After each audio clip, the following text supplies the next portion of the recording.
There are so many board games released every year. It can be quite overwhelming to know where to start.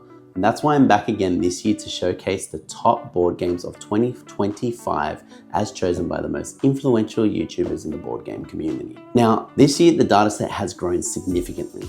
I've analyzed 50 different YouTube videos with 69 different creators. To put that into perspective, last year I looked at a dataset of about 19 YouTube channels. We've seen a massive jump in variety as well this year, with creators highlighting 290 unique games, compared to the 156 unique titles we saw in 2024. What can I play? Hi, I'm Adrian from What Can I Play? And here on this channel, I love to use data to analyze what the best board games are out there. My ranking system and the way I analyze the data remains the same from last year. We give the number 1 spot that the YouTuber gave 10 points and the number 2 spot 9 points, and so on. And to ensure we capture the shared popularity amongst all the YouTubers, I've again included a bonus 1 point every time the game is mentioned. So that way, if it appears on multiple lists, it gets that little nudge. All right, in the number 10 spot, we have Take Time, scoring 61 points and 9 mentions. Take Time is a cooperative communication game that challenges players to sync their actions perfectly without any direct verbal clues. Think the mind and the crew mixed together. David, again from Man vs. Meeple, had Take Time put in his number 2 spot, and he had this to say: I genuinely think I wouldn't be surprised if this ended up as a Spill Diaros nominee. It's a better game than the mind, because I think a lot of people who think the mind is just some kind of random activity, this one's definitely will speak to those people. In the number 9 spot, we have Covenant, scoring 61 points and 10 mentions. Covenant is a heavy dwarven worker placement game from Devir. Lead a clan to reclaim a sacred mountain, excavating ancient halls, rebuilding the city over 3 distinct eras. David from Man vs. Meeple placed this in his number 3 spot, and he had this to say about it: I loved this game. Covenant is not flying under the radar, which is great. I think this game is excellent. When the game really shines, it's when you find the through path of like, I do this, it helps me move up this track, which is going to give me a relic, which will let me do this, connecting them all together. In the number 8 spot, we have Recall, scoring 62 points and 9 mentions. Recall is a heavy strategy engine builder from Bad Comet, focused on managing keys and building to prepare for massive game-altering recall turns. Alex from Board Game Co. ranked this as his number 1 spot, and he had this to say: I love it when a game in 2 turns in, I'm like, there's 7 different ways I want to play this already, because that teaches me from the get-go that there's a lot of replayability.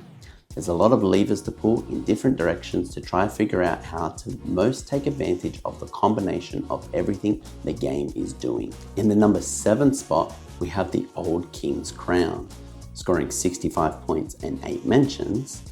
The Old King's Crown is a stunningly illustrated asymmetric card battler where factions fight for influence over crumbling kingdoms. Mike from Tabletop Turtle ranked this as his number 1 spot of his list, and he had this to say: The Old King's Crown is a brilliant game. I feel like this is going to be like this year's Arcs. It's a game that is pretty divisive, where a lot of people are going to bounce off it really hard, and a lot of people are going to really love it. You're hyper engaged every single turn with what other people are doing. And in the number 6 spot, we have Vantage, scoring 65 points and 9 mentions. Vantage is a massive open world sandbox game where a crew crash lands on an alien planet. It features a choose your own adventure style of gameplay where you can explore, build and interact with the world at your own pace. Alex from Might I Suggest a Game put this in his number 1 spot. Whilst he didn't do a top 10 ranking, this was his game of the year, and I used his list to do a top 10 roughly.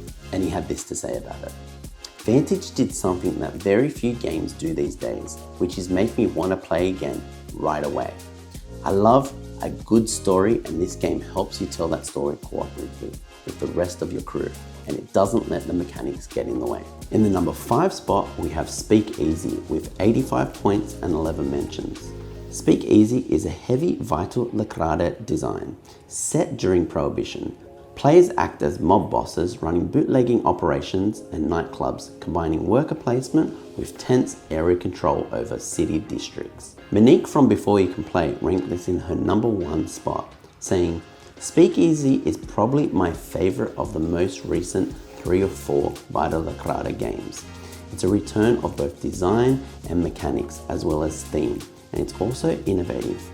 Once everything clicks, oh, it's so good." In the #4 spot, we have Hot Streak with 98 points and 17 mentions. Hot Streak is a high-energy, chaotic betting game centered around wild mascot races. Players try to rig the race in their favor while engaging in social table talk and cheering out the results. Tom Vassell from The Dice Tower ranked this in his #2 spot, and he had this to say, "I just love this game. It's just wild. You're betting on races and yelling at the mascots. You're just watching these things do stupid stuff the whole time. It's kind of a game that creates stories every time you play." In the #3 spot, we have Lord of the Rings, Fate of the Fellowship, scoring 123 points and 18 mentions. Lord of the Rings Fate of the Fellowship is a standalone cooperative experience built on the pandemic system, but it's significantly involved. It features unique character systems, a dice tower, and Sauron-specific mechanics that simulate the perilous journey to Mount Doom. Monique and Naveed from Before You Play had this in their 4th spot, and they noted, "Fate of the Fellowships is absolutely going to be skyrocketing to the top 100 games in less than 6 months. It is by far and away going to be up there. And it's crazy that you've potentially got 2 Lord of the Rings games going back to back years as #1 for many people." And in the #2 spot, we have Moon Colony Bloodbath, scoring 133 points and 18 mentions.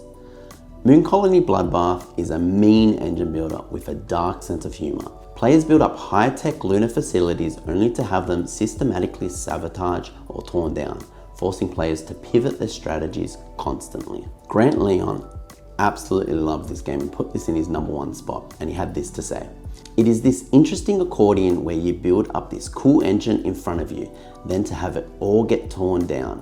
It's really silly and really funny to me. You have to make good strategy choices, but you're also just going to get screwed at some point, and that's funny to me." Before we crown our champion, let's look at the games that just barely sat outside the top 10. At number 15, Nemesis Retaliation, a shift to a tactical marine combat against the alien hive.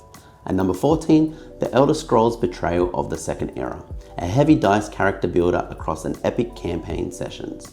At number 13, we got Tag Team, a lightning-fast tactical auto battler focused on hero synergies. At number 12, Finspan, a streamlined aquatic evolution of the Wingspan system. And at number 11, Sweetlands, a candy-coated but deceptively heavy economic engine builder with rule-breaking asymmetry. Alright, and in the #1 spot, we have Galactic Cruise, scoring 153 points with 19 mentions. Galactic Cruise is a medium-heavy Euro game where players run a space tourism company. It blends worker placement with engine building as you construct shuttles, manage visitors, and compete for the most successful galactic vacation packages. With a massive 153 points, Galactic Cruise is the YouTubers Game of the Year. Ty Law from Covray put it in his #1 spot, and he had this to say, "The theme is amazing. The variability is fantastic. I love the different strategies that I've been able to discover through this. It's just an amazing puzzle that I really like to get together. It's the kind of game that feels fresh every single time it hits the table." That's it. That's the top 10 games as voted by the YouTube board gaming community. Check out the full list of the 290 games in the description below, where I have a nice little dashboard for you to check out.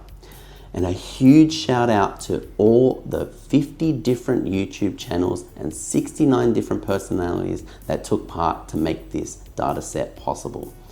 Whilst they weren't willing participants, them making these videos and being part of the community has been a joy to be able to watch and be able to comment on and summarize everyone's thoughts.